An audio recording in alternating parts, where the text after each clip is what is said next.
E, chegada a tarde, trouxeram-lhe muitos endemoniados, e ele, com a sua palavra, expulsou deles os espíritos, e curou todos os que estavam enfermos, para que se cumprisse o que fora dito pelo profeta Isaías, que diz: Ele tomou sobre si as nossas enfermidades e levou as nossas doenças.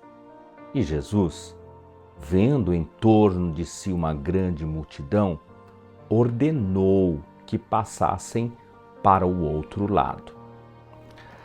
A paz, meus consagrados. A compreensão desta narrativa aqui é de fundamental importância. Para isso, esta cenografia se repete nos 3 evangelhos sinóticos, o Mateus, Marcos e Lucas. E são sinóticos porque eles contêm a mesma narrativa e sequências com visões iguais, mas detalhes diferenciados. Um exemplo disso, lá em Mateus, está dito que Jesus curou a todos. Já em Marcos 1,34, diz que curou muitos. E isso colabora com o fato de que Marcos capítulo 6, Jesus em Nazaré, na sua terra natal, só curou poucos enfermos, impondo-lhes as mãos, que é uma espécie de transfusão de graça, porque a dureza de corações blindados os impediam de receberem a graça livre. Isso é didático. Por isso que Jesus dá uma palavra de ordem para a cura à distância. E em outro momento ele usa a imposição de mãos. Olha o que está dito no versículo 16 de Mateus 8. Trouxeram-lhe muitos endemoniados e expulsou os espíritos, associado a curar todos os que estavam enfermos. Peraí, todos quem, cara pálida? E ainda com um fortíssimo apelo nessa porção é o fato de ser citado o texto controverso lá como de Isaías 53, né, aqui, para se cumprir o que foi dito. Ele tomou sobre si as nossas enfermidades e levou as nossas doenças. Mas espera aí, meu filho. Como é que ele tomou as nossas enfermidades e levou as nossas doenças se a gente ainda fica doente? Se a enfermidade ou doença às vezes vem ser inquilina na gente por dias, por meses e até por anos. E como ele fez essa obra se cumprindo a profecia de Isaías? Mas nos evangelhos está claro que ele não curou a todos.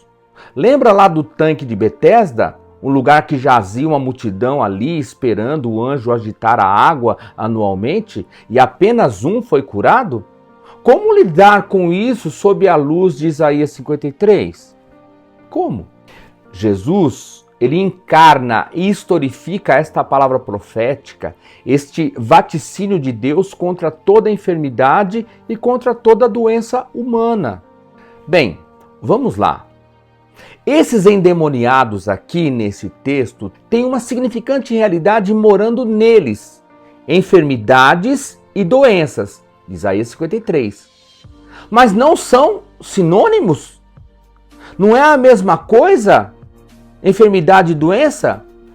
Não. A palavra de Deus nos afirma que Deus fez todas as coisas perfeitas, até o homem. Mas este humano se meteu em muitas astúcias. E o pecado do homem provocou uma hecatombe, uma catástrofe com muitos males. Entre eles estão as enfermidades e as doenças. Olha só, há muitas pessoas que, a despeito de não estarem doentes fisicamente, no entanto, sofrem das mais variadas enfermidades. As territoriais, de alma, né? As de espírito morto, as psíquicas que acabam por somatizar isso em toda a mente, migrando também para a carne, para o corpo, para o organismo vivo das células, como doença. E nesse desvio do ser humano da vontade de Deus e da saúde em Deus, os demônios, como oportunistas, como parasitas, alimentando-se vorazmente da desgraça humana, eles decidiram se hospedar dentro dos perdidos, perdificando as pessoas ainda mais. Daí sobreveio primeiro as enfermidades múltiplas e depois as doenças das mais diversas. É por isso que nesse texto está dito que ele curou a todos. Ora, todos quem? Todos os endemoniados que trouxeram a ele. Cada um com um tipo de possessão, servindo de moradia para monstros perversos e vingativos, gente servindo de hospedaria do inferno, com uma enfermidade instalada na alma, na psique, na loucura, na esquisitice, com a autonomia destruída, com a autodeterminação encarcerada de cada ser, com a vontade subjugada, pessoas marionetes jogados de um lado para o outro e alguns também com doenças celulares, físicas, orgânicas. Curioso que na versão revista e atualizada diz que Jesus meramente com uma palavra expeliu os espíritos e curou todos os que estavam doentes. Depreende-se aqui que Jesus não usou imposição de mãos nem nas curas. Por quê? Porque elas aconteceram por causa da expulsão dos espíritos de enfermidades. Meramente, sem show, sem gritos, sem estardalhaços, sem apelos extravagantes do tipo: olhem aqui, prestem atenção, olha o meu poder, olha o que Deus Pai vai fazer por meio das minhas mãos, tragam as câmeras, melhorem a iluminação. Já pensou? Jesus afastando as nuvens para o sol iluminar melhor a cena. Não. Isaías 42:2, falando sobre o Messias que viria, está dito assim: na praça não se ouvirá o grito da sua voz. Ele trabalhará sem provocar agitações ou tumulto nas ruas. Quem quiser ouvi-lo bem, que se aproxime, que se envolvesse. Ele não ficaria gritando para cativar ouvidos, e é por isso que a ordem explícita é: quem tem ouvidos, ouça. Se aproxime, preste atenção, cale a boca da alma para poder escutar no espírito. Há aqui uma descrição divina natural, manifestada em Jesus. Daí esse dizer: meramente com a palavra os expeliu e curou todos os que estavam doentes. Todos quem? Os que estavam possessos e tomados de espíritos de doença. Ele expulsou os demônios todos, de todas as castas e de toda a natureza, meramente pela palavra. Fiquem livres todos vocês. Era gente caindo para um lado, caindo para o outro, aquele cheiro ruim de demônios no lugar, que alteram até a química cerebral e orgânica das pessoas a ponto de exalar inhacas terríveis. Finalmente, há uma coisa interessantíssima aqui no versículo 18. E Jesus, vendo em torno de si uma grande multidão, ordenou que passassem para o outro lado. Jesus, vendo, não gostou do que viu e decidiu colocar um mar entre ele e a tal multidão. Marcos 1:28 joga a luz sobre isso. E logo correu a sua fama por toda a província da Galileia. Fama. E não está dito que Jesus pediu, que ele sugeriu, que ele convenceu a multidão. Não. Ordenou, mandou, determinou, porque aqui começa uma nova etapa. O pessoal que desceu do monte já começara a adoecer, esquecendo do essencial, lá das 8 bem-aventuranças, do perdão, da graça, da humildade. Porque o ser humano, ele é assim mesmo. Uma natureza infundida de pecados e desvio o tempo todo. É uma natureza impressionável que opta pelo show, pela curiosidade espetaculosa. Foi quando Jesus olhou em volta e já havia claros indícios de corrupção das percepções, dos significados e da importância da palavra sobre curas e milagres.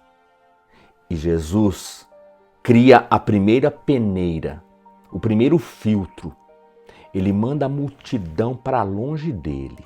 A avidez, o desejo ardente, com uma voraz curiosidade para ver um novo demônio saindo, uma nova cura acontecendo, uma pele feia renovada, um surdo-mudo falando, um cego enxergando e todo mundo se abraçando. O show da fé. Tudo foi se espetaculizando. Tudo já estava virando um apego exagerado e idolatrado das luzes da ribalta. A multidão migra do fala-nos que queremos te ouvir para um faz outro milagre aí. Queremos ver o teu poder.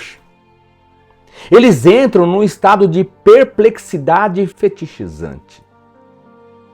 Quando Jesus vê que estavam se formando ali uma multidão de pagãozinhos cristãos, falando e seguindo ele supersticiosamente, ele não tem outra atitude a não ser de mandar eles irem embora, longe dele.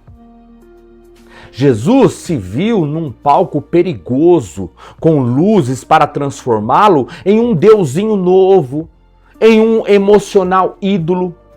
Fica claro aqui que, dependendo da doença, o mesmo Deus que diz, vinde a mim, é o que diz, sai de mim. Olha, manos, evangelho para viver e praticar é para um grupo pequeno, os poucos, os da porta estreita. Os outros muitos da porta larga querem espetáculo, querem entretenimento, espantos da alma apenas. A saúde de Cristo só pode ser santamente chamada de saúde pela obediência e a prática cotidiana da sua palavra. Do contrário, a presença de doenças idolátricas não é aceita pelo Senhor da cura. Vão embora. Fiquem do outro lado. O passo seguinte da multidão seria sacralizar Jesus, a sandália dele, o copo que ele bebeu, a pedra que ele pisou, a roupa que ele vestiu. Sacralização é coisa da religião, da arqueologia, da psicologia humana, não do evangelho.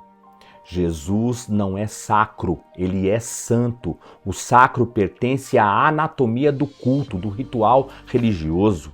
Muita gente, com um olhar errado, com a motivação errada, com o interesse torto, desenvolvendo crença e não fé, construindo superstição e não confiança, desejando apropriação do sagrado e não um compromisso com o ensino da palavra.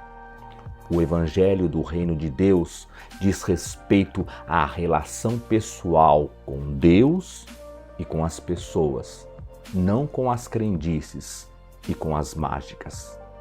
Lembram do Sermão do Monte? Jesus não curou ninguém lá. Bastou ele descer e começar os sinais e prodígios para a multidão adoecer e migrar para a fetichização das crendices, para mudarem a chave da fé para as expectativas. O Evangelho do Reino de Deus diz respeito a uma relação pessoal com Deus e com as pessoas. Deus os abençoe.